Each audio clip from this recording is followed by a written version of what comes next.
What is this car? It is a 1962 MGA Mark II coupe.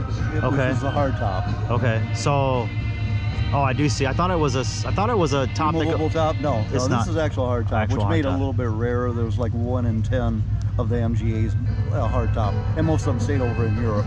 Oh wow. So this is really like a one of one. it's fairly rare. Yeah, they made 500, and it's a Mark II, which is that means a little bit bigger motor, a little bit better differential. Okay. So it's a little bit higher performance. They only made 592 of these with the hardtop. Okay. So it makes it a little bit rare. Anyhow, I'm Sure. waving my flag, but it is true. So did you build it or did you? It's bottom up, yeah, Bottom up, restoration, okay. yeah. You have pretty much every nut and bolt, you know. Nice.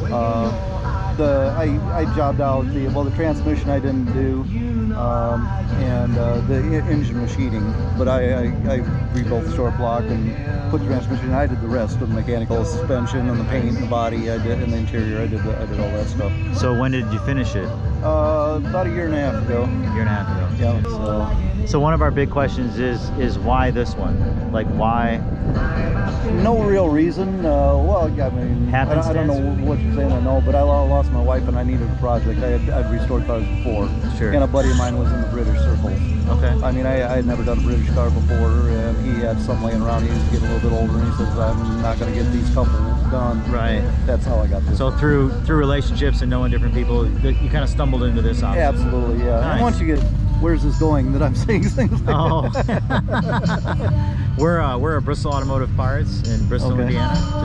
Just another town up the road here. I know Bristol. So we like to go to the car shows and trying to interact with the car culture. Yeah, we've been in business 50 years. Okay. And so we sell a lot of new old stock parts since we have a lot of them that have been on the shelf a while. Okay. And we sell a lot of detailing products. It's kind of a new thing that everybody can use. Right. Nice. And tools and shop equipment, a lot of unique things.